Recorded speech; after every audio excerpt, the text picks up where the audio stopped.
ودلوقتي هنتكلم على ازاي نقدر ننزل السكر 22% بدون دواء ولا دايت. هنا هنقسم النقط وكل نقطة هتتشرح بأسلوب بسيط. رقم 1، التنفس العميق وإدارة التوتر. أول حاجة ممكن ما تخطرش على بالك النفس. لما تكون متوتر هرمون الكورتيزول بيعلى، وده طبيعي بيرفع كمان السكر. أبحاث كتير لقت إن مجرد إنك تعمل تمارين تنفس عميق 5 دقايق مرتين في اليوم ممكن يقلل السكر بنسبة واضحة. جرب دلوقتي، خد نفس 4 ثواني، احبسه 7 ثواني، طلع النفس في 8 ثواني، كررها 3 مرات، هتحس فرق في هدوء أعصابك. ودي واحدة من الحاجات اللي في البحث لقيت إنها بتنزل السكر 22%. رقم 2، المشي بعد الأكل. تاني حاجة بسيطة جدا، المشي.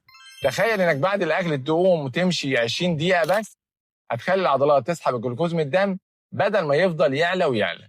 ناس كتير جربوها والنتيجة إن السكر بعد الوجبة نزل بشكل ملحوظ.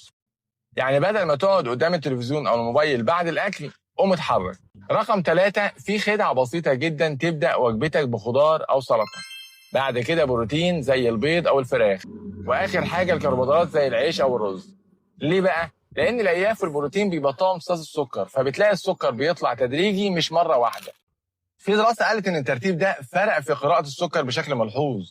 وهنا تقدر تقول إنك عملت كنترول من غير ما تغير نوعية الأكل نفسه. رقم